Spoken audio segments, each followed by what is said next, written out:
She thought it was just an old attic, full of dust, cobwebs, and forgotten boxes. But when Olivia Monroe pulled that rope and stepped into the darkness, she found a hidden chamber sealed for decades, filled with letters, journals, and the untold truth of generations before her. What started as a quiet return to her grandmother's house in Willow Creek became an emotional discovery that would rewrite her family's entire legacy. Stay with us, because what she uncovered inside that secret attic room will move you to tears and might just change the way you see your own story. But before we dive in, tell us, where are you watching from? We love seeing our global family in the comments.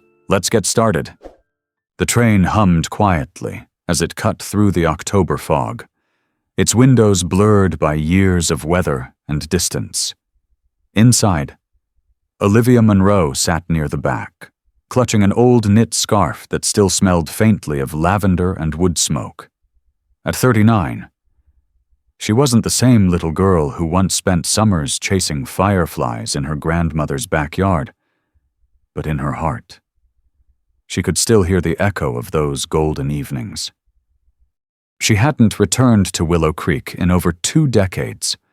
Life had swept her away: college, career, a city that never stopped moving. But when the letter came, sealed in faded parchment and carrying her grandmother's handwriting, everything stopped. Now, as the train slowed to a halt at the edge of town, Olivia felt her pulse quicken.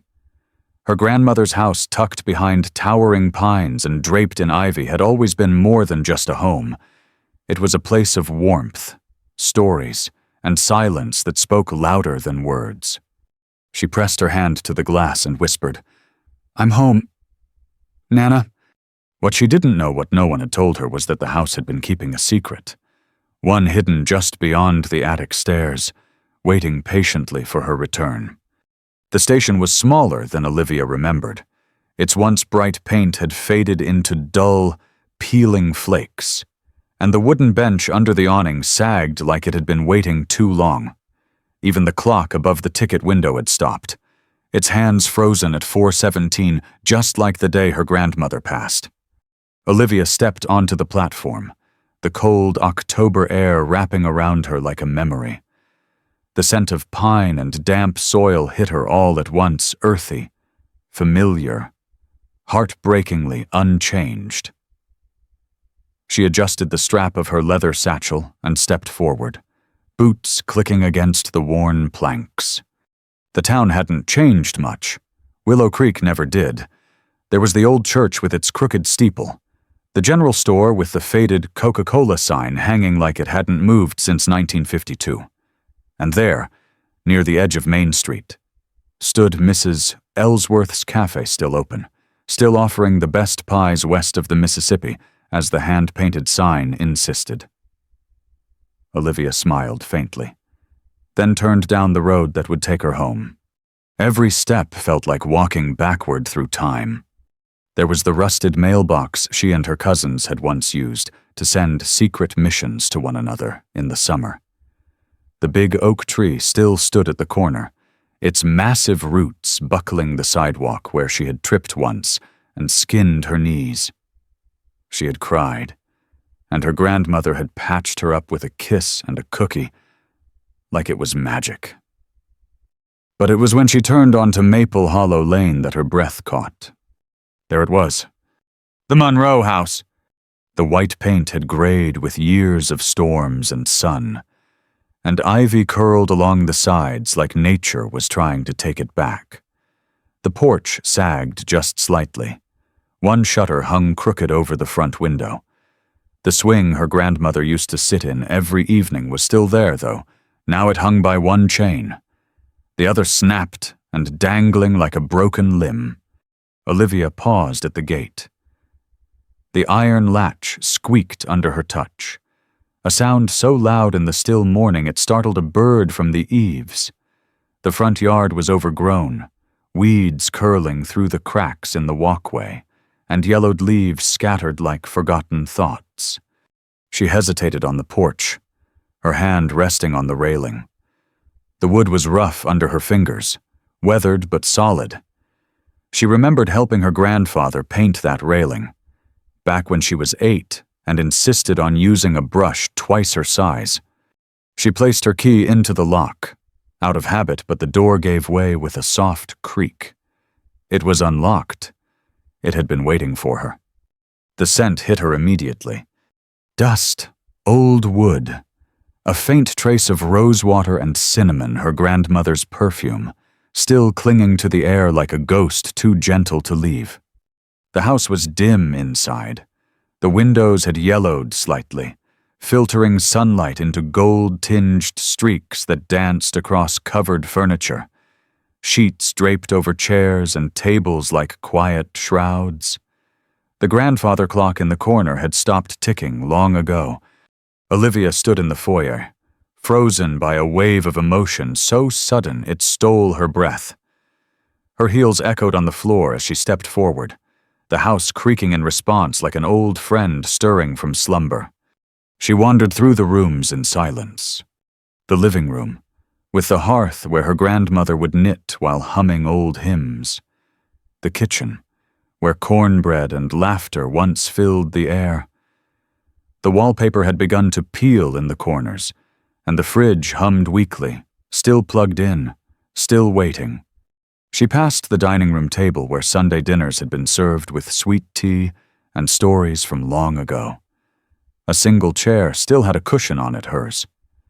The one her grandmother always said was reserved. A lump rose in Olivia's throat. She pressed a hand over her chest, trying to still the ache. She hadn't realized how much of herself had been stored in this place, how much of her had been packed away with the furniture, left behind like an unfinished sentence. Then, her eyes shifted upward. The staircase loomed, each step a memory waiting to creak. At the top was the hallway that led to her childhood bedroom, and at the far end, the attic door. She hadn't thought about that attic in years. It had always been sealed shut. A square wooden panel with a long cord that dangled like an invitation no one dared accept. As a child, she'd asked her grandmother about it, and was always met with the same response. "Just dust and shadows up there, sweetheart. Nothing for you to worry about." But now, standing in the dim light of the hallway, the attic didn't feel so distant. It felt present, as if something behind that panel was aware of her arrival. She reached the top step slowly, placing one hand on the wall for balance. Her fingers brushed along the faded wallpaper yellow roses that had once bloomed so bright, now muted with time. The attic door stared back. The cord swayed ever so slightly in the draft, a whisper of movement that sent chills down her spine. She had come back to pack things, to say goodbye, to find closure. That was the plan. But something about that door, the way it hovered above her, silent and waiting, told her that closure wasn't going to be so simple. Olivia stood there, unmoving for a long while. Then her hand reached up, almost on its own, fingers curling around the cord. It felt rough, dry with age.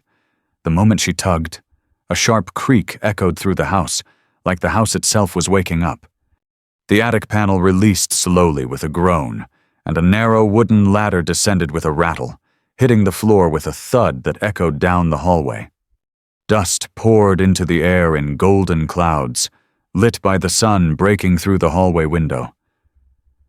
Olivia coughed, waving her hand in front of her face, but the air was heavy with age and memory. She stared up into the dark square above her head. The attic yawned open, wide and silent, as if holding its breath. The warning from her childhood echoed in her mind. Nothing for you to worry about. But something inside her knew better now. Her grandmother had hidden something up there, and she had waited perhaps all these years for Olivia to come back and find it. For a long moment, Olivia stood frozen beneath the attic opening, the silence pressing in around her like a held breath. The old wooden ladder, now extended fully, groaned softly as it settled against the floor, as if it, too, remembered. Light from the hallway window slanted upward toward the square opening, casting flickering shadows into the darkness above. Dust danced in the beam like tiny spirits waiting to be disturbed. Her fingers curled tightly around the edge of the first rung. The attic had always been off-limits. As a child, she'd dared her cousins to pull the cord, to sneak a peek, but they never had. The way her grandmother spoke about it, quiet, firm, final, was enough to keep even the bravest child's curiosity at bay. "There's nothing up there but dust and splinters," she had said. "Best to leave old things where they belong." But Olivia no longer believed that. She climbed slowly, each step groaning under her weight. The wood felt fragile, but held. With one final push, she lifted herself into the attic and pulled the lantern from her satchel, the one she'd brought in case the power was out. Its golden light wavered as it illuminated the space, and her breath caught in her throat. It wasn't just an attic. It was a room, larger than she remembered from below, and far more organized than any forgotten storage space should be. Boxes lined the walls in careful rows, some marked in her grandmother's delicate handwriting. Old trunks, covered in fabric, sat like sleeping giants in the corners. And near the back, something unexpected, a small wooden door built into the attic wall. It didn't match the house. The planks were newer, smoother, almost lovingly crafted. Her heart pounded. This wasn't storage. This was intentional. Olivia stepped carefully across the creaking boards, the lantern casting long shadows that swayed with each movement. Her boots stirred up dust, but underneath that layer of time, everything seemed untouched. She crouched in front of the small door. No knob, just a brass latch and a tiny keyhole. She ran her fingers along the grain of the wood, then sat back on her heels. The memory came rushing in her grandmother sitting on the porch swing, sewing in silence, the wind rustling the ivy-covered walls. "Not everything needs to be found, darling," she had said once, eyes far away. "Some things are better left sleeping." But the key had already found her. Earlier that morning, Olivia had found it tucked inside the Bible on her grandmother's nightstand, a delicate brass key tied with a velvet ribbon. At the time, she hadn't thought much of it. But now, her fingers trembled as she pulled it from her coat pocket. The key slid in smoothly. With a soft click, the latch released. Olivia hesitated, then slowly pulled the door open. A rush of cool air spilled out, tinged with cedar, old paper, and something faintly sweet jasmine. Maybe. She raised the lantern and gasped. Inside was a small chamber barely tall enough to stand in. No wider than a closet, but every inch was filled with purpose. Photographs lined the wall on handmade shelves. Old letters bundled with twine sat in wooden boxes. There were journals, leather-bound and worn at the edges, trinkets, a music box, a folded American flag, and in the center of it all, on a table covered with a lace cloth, was a wooden chest no larger than a bread box, its surface carved with intricate patterns of vines and stars. Olivia stepped inside the chamber, crouching to avoid the low ceiling. She felt like she had stepped into someone's memory. She opened the nearest box.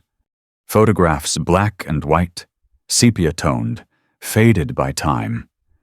There was her grandmother as a young woman, laughing beside a man Olivia didn't recognize. Her mother as a child, barefoot in the garden. A young soldier in uniform, smiling in front of the very house Olivia had just walked through. She picked up a letter. The envelope yellowed but sealed. On the front, in elegant handwriting, it read, "For Olivia, when she's ready." Her breath hitched. The edges of the envelope trembled in her fingers. She opened it. My dearest Olivia, if you're reading this, it means you're ready not just to know the truth, but to carry it. There are stories that never made it into our family albums. Secrets too heavy for your mother to bear. But you are strong enough.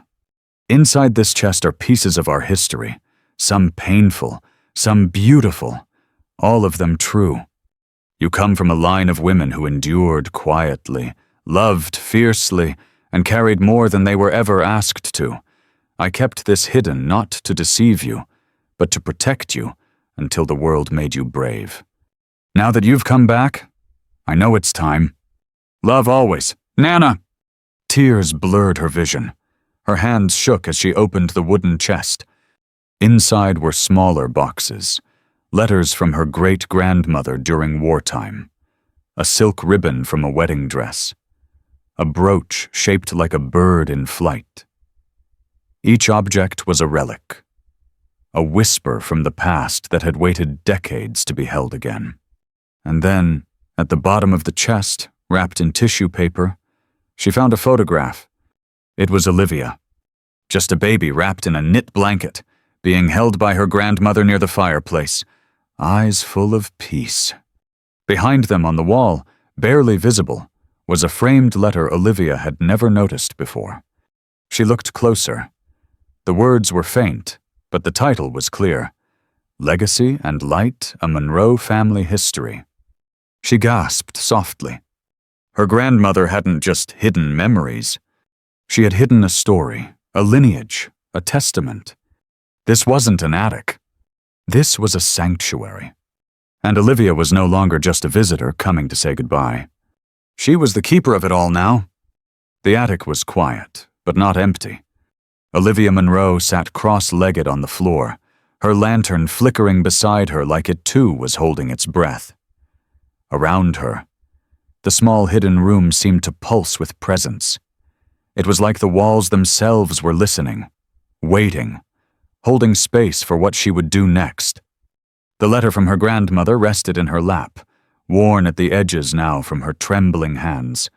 The script still danced across the page, confident, soft, wise like a voice from beyond speaking directly into her ribs. She read it again, and again. Each time, the words changed, not literally, but in how they echoed. Her grandmother hadn't simply left behind heirlooms and old photographs. She had carefully curated a revelation, and Olivia was beginning to feel the full weight of it. She once thought of her grandmother as a woman who lived in the quiet, baking bread, tending the garden, humming through the stillness of an old house. But now she saw something entirely different. Strength, conviction, a quiet kind of rebellion. The letters tucked beneath the journals weren't idle notes. They spoke of marches walked in silence, of sacrifices made behind closed doors, of choices no one ever saw but that changed lives. Some were written in code. Some were in languages Olivia didn't fully understand.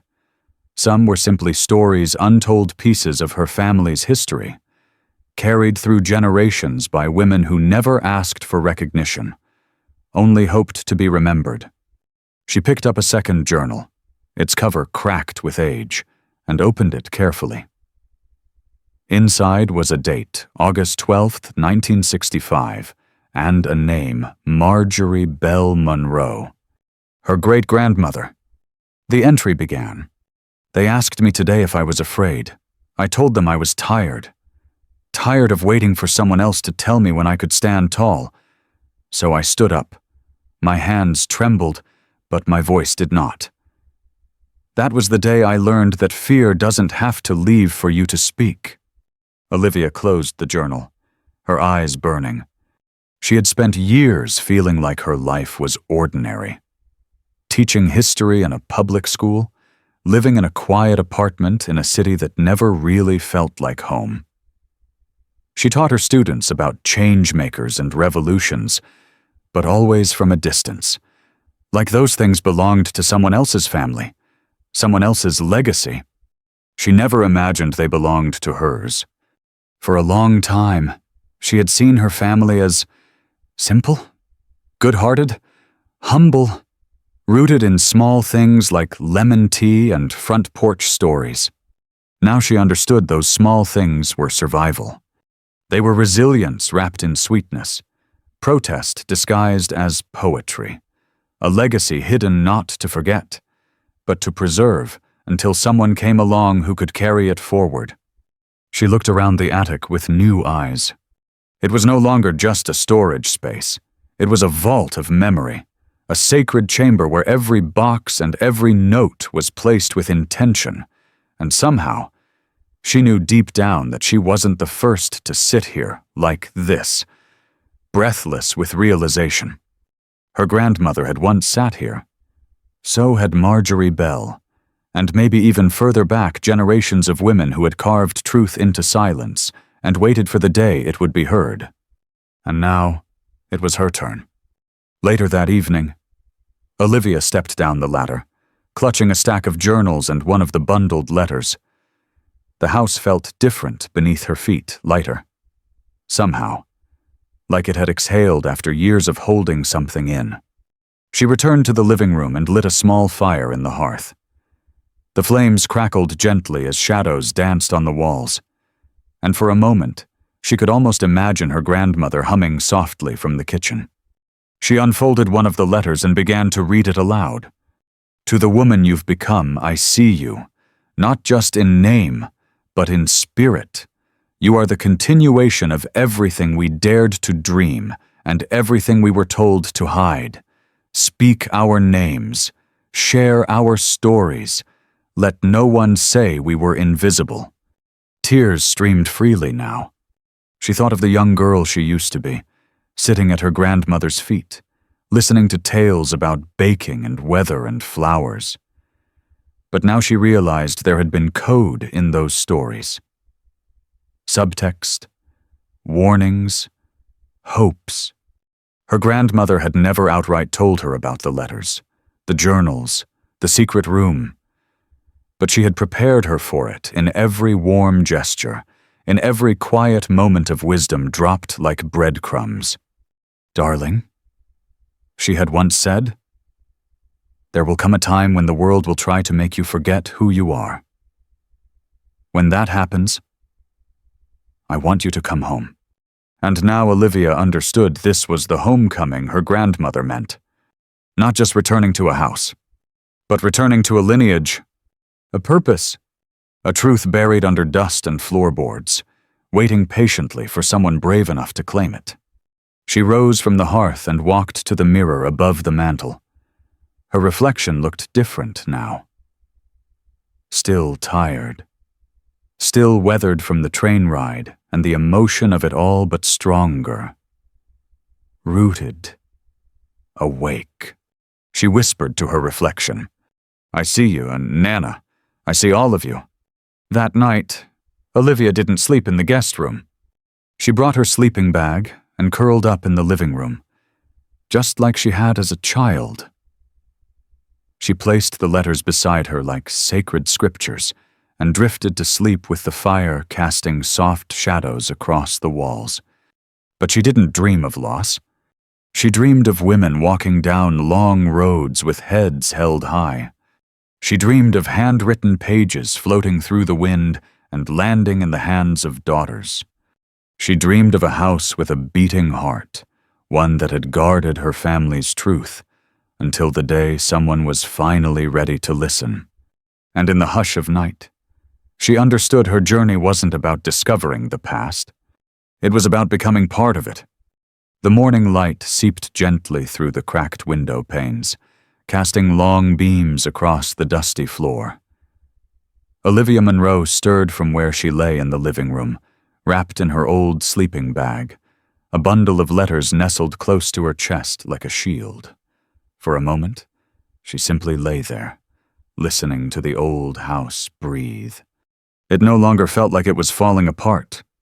It felt alive.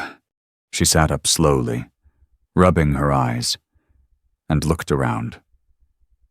The fireplace was cold now, but its scent still lingered a comfort.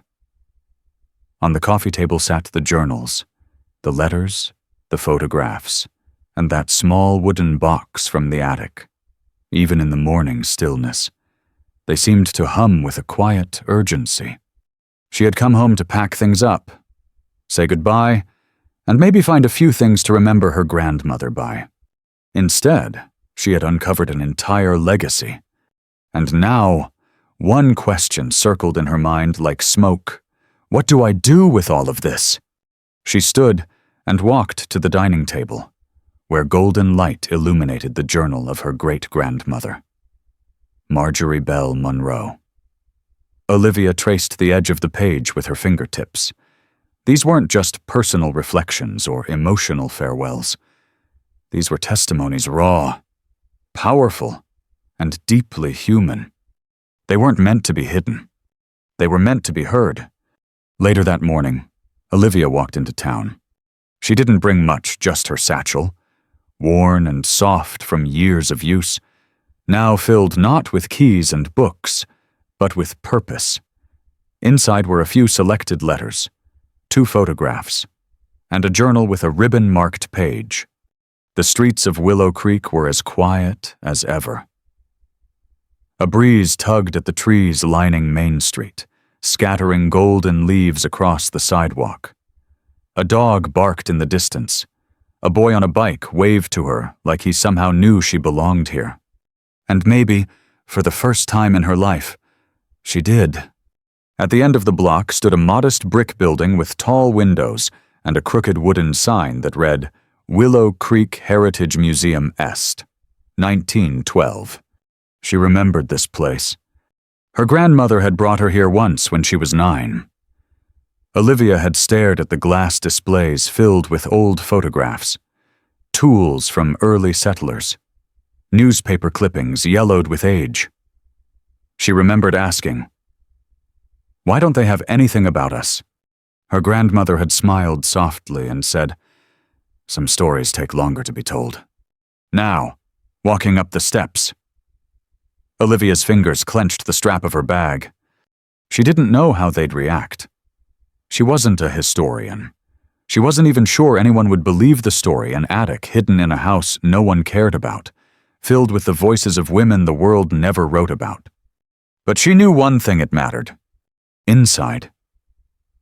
The scent of varnish and old paper filled the air. Behind a front desk sat a young woman, maybe in her 20s, flipping through a local genealogy book. She looked up and smiled. "Good morning." Looking for something in particular, Olivia hesitated, then slowly opened her satchel. She took out the journal and gently placed it on the desk. "I'm not sure what I'm looking for," she said, voice low. "But I think I found something that belongs here." The woman's smile faded into focus. She leaned forward and opened the journal, eyes scanning the page, her brows furrowed, then lifted. Her lips parted, and for a moment, she didn't say anything. "Where did this come from?" she finally whispered. "My grandmother's attic," Olivia replied. I think there's more. A lot more."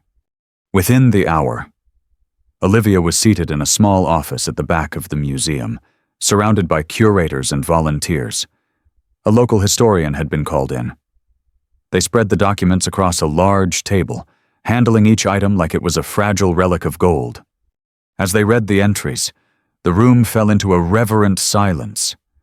Her great-grandmother's words, stories of quiet resistance, of raising a family during war, of protecting neighbors during years of racial tension, moved them in ways Olivia hadn't expected. One of the curators looked up, her voice barely above a whisper. These are the kinds of voices we never get to hear in museums like this. Ordinary families, working women, courage that never made headlines. This is history." Olivia's throat tightened. Another man, a gray-haired archivist, pointed to one letter. "This one talks about sheltering a young teacher during the integration protests. This is local. This happened here." There was urgency in their tone now. possibility. Respect. And then came the question Olivia hadn't prepared for. Would you be willing to donate these materials? We'd want to preserve them properly. Share them, maybe create an exhibit. A permanent one. A permanent exhibit. Of her family? Of the women who had written in the dark, who whispered truths to each other when no one else would listen. Of the strength passed down like heirlooms in silence. Tears welled in her eyes. I would, she said softly. That's why I brought them. By late afternoon, the sun cast long shadows across the sidewalks of Willow Creek. Olivia stepped out of the museum, her satchel now lighter, but her heart full in a way it hadn't been in years. She had come looking for closure. Instead, she had found a beginning. She stood for a moment on the museum steps, watching the wind toss leaves into the air like confetti. Somewhere, in a school or library or someone's home, these letters would one day be read aloud. Someone would learn the name Marjorie Bell Monroe and understand that history wasn't just presidents and wars. It was women with calloused hands and quiet bravery. It was grandmothers who hid journals in attics because the world wasn't ready yet. It was girls like Olivia who came back not to mourn, but to amplify. That evening, she returned to the Monroe house. The ivy still clung to the siding, the porch still leaned, but it no longer looked broken. It looked sacred. She climbed the steps and opened the door. The house smelled the same aged wood, cinnamon, old stories. She walked to the fireplace, lit a candle, and pulled out one last letter she had kept for herself. The one addressed, for the one who listens with her whole heart. She read it aloud, and for the first time in her life, she felt exactly that. Her whole home. That night, a storm rolled in over Willow Creek. Rain tapped gently against the roof, and thunder grumbled far off in the distance, like an old voice waking after years of silence. Olivia Monroe sat in the living room, wrapped in her grandmother's quilt, her fingers tracing the edge of the final letter she had kept, the one that had been sealed in red wax, with her name written in elegant cursive. She hadn't opened it yet. Somehow, she wasn't ready. And yet, something told her it was waiting for this exact moment. The wind howled through the cracks in the windows, and the fire in the hearth flickered like it was listening. Slowly, with reverent hands, Olivia broke the seal and unfolded the letter. My dearest girl, if this is the last thing I ever write for you, let it be this. You are not here to bury our story. You are here to carry it. Her breath hitched. I didn't hide these letters because I didn't want them found. I hid them because I knew the world would try to forget. But I also knew one day, a girl with your heart would return. Not to close the door, but to open it wider than I ever could. Tears welled in her eyes again, but this time they didn't fall from grief. They came from something deeper. A knowing, a recognition, a calling. As the storm raged outside, Olivia moved through the house like someone reclaiming sacred ground. She entered the dining room and uncovered the old table. She dusted off the china cabinet, lined the mantel with photos. She returned the lace curtain to the kitchen window. Each gesture was a whisper. I see you. I remember. I honor you. Then she stopped by the narrow hallway, the one that led to her mother's childhood bedroom. That door had remained shut the whole time.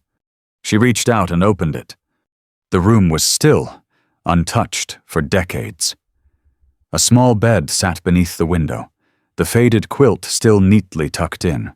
On the dresser, a hairbrush, a locket, and a single yellowing letter addressed not to her, but to Margaret, her mother. Olivia's knees buckled, and she sat slowly on the edge of the bed. Her relationship with her mother had always been strained. There were gaps they never filled, silences they never broke. Olivia had thought it was just distance, just personality. But now she saw it differently. Maybe her mother had lived with this weight all her life, knowing parts of the truth, feeling it rumble under the surface, but never fully touching it. Maybe that was why she was quiet, guarded, so often on edge. She opened the letter with trembling fingers. "Maggie, I know you carry more than you speak. I see it in your eyes, the way you hold your breath around people who ask too many questions. I know it wasn't fair what I asked you to keep, but I needed time, and I needed you to be strong enough to let go when the time came." Olivia's throat tightened as the words poured over her like rain. "I was never afraid of the world forgetting me. I was afraid of you forgetting yourself. And if Olivia finds this one day, I hope she forgives you. I hope she sees the silence you kept not as failure, but as a kind of love." That did it. Olivia broke down in sobs, cradling the letter to her chest, letting the tears fall freely, not caring that her shoulders shook or that the storm outside had reached a furious crescendo. Because for the first time in years, she understood her mother. She saw the sacrifice, the silence, the space between generations where love lived in shadows because the world wasn't safe enough for the full light. And now, she had the chance to change that. The next morning, Olivia did something she hadn't done in decades. She picked up the old rotary phone in the hallway, dusted it off, and called a number she knew by heart but hadn't dialed in over a year. The line rang. Once, twice, 3 times. And then a voice answered. "Hello? Mom," Olivia whispered. "It's me." A long pause.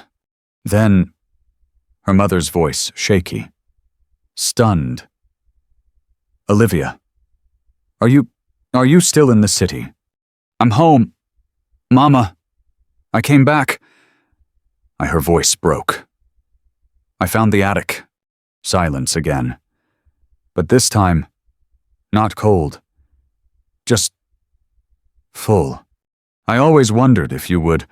Her mother finally said, "I never could. Not fully." "I know," Olivia said. "But I think Nana wanted us both to find it, even if it took time."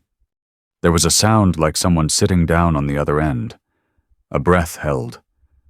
A lifetime exhaled. "Do you want me to come?" her mother asked. And this time, Olivia didn't hesitate. "Yes, please." That afternoon, the sun returned, warm and golden over the rooftops of Willow Creek. Olivia sat on the porch steps. The wooden horse her grandfather carved clutched gently in her hand. In the other, she held the photo of her grandmother standing in the garden, her arms wide, her eyes full of life.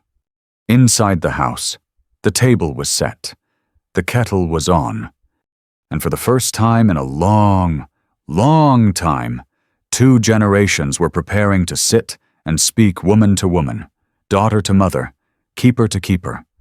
Because healing doesn't always come with fireworks or perfect words. Sometimes it comes with a letter, a phone call, a storm, and the courage to open a door no one else could. And as the wind stirred the leaves in the yard, Olivia knew her story was no longer one of returning. It was one of beginning. The afternoon sun spilled gold across the living room floor, turning dust into diamonds and silence into something sacred. Olivia Monroe stood by the fireplace, arms wrapped around herself, watching the kettle steam in the kitchen like it used to every Sunday afternoon of her childhood. Only now, there was no smell of biscuits baking, no gentle humming from the other room. Only memory. And yet the house was not empty. It was full of voices, of footsteps, of women who had lived, endured, and passed down pieces of themselves with every whispered letter and every carved keepsake. A knock sounded at the door. Olivia turned, heart leaping. She opened it slowly, and there she was. Her mother, Margaret Monroe, stood on the porch, eyes tired but soft, a scarf wrapped tight around her shoulders. For a long moment, neither of them spoke. Then, her mother stepped forward and wrapped her arms around her daughter with a quiet sob that shook them both. "I was so afraid," Margaret whispered. "So was I," Olivia said, voice cracking. "But I'm not anymore." They stood there in the doorway, sunlight washing over their backs, grief finally cracking open into forgiveness. Later, they sat at the kitchen table, teacups in hand, letters scattered between them like fallen leaves from a family tree. They didn't speak much. They didn't need to. Every sigh, every shared glance over the brittle pages said more than words could ever hold. Olivia showed her mother the letter from Nana, addressed to her, the one that had broken something, and healed it in the same breath. Margaret read it in silence, her fingers trembling, and when she finished, she folded it slowly and pressed it to her heart. "I thought she didn't trust me," she whispered. "But she did. She just waited." "She waited for me too," Olivia said gently. "But I think it was always meant to be us. Together." Tears slid down Margaret's cheeks. "Do you think people will understand?" she asked. Olivia reached for her hand. "I don't know, but I think they need to."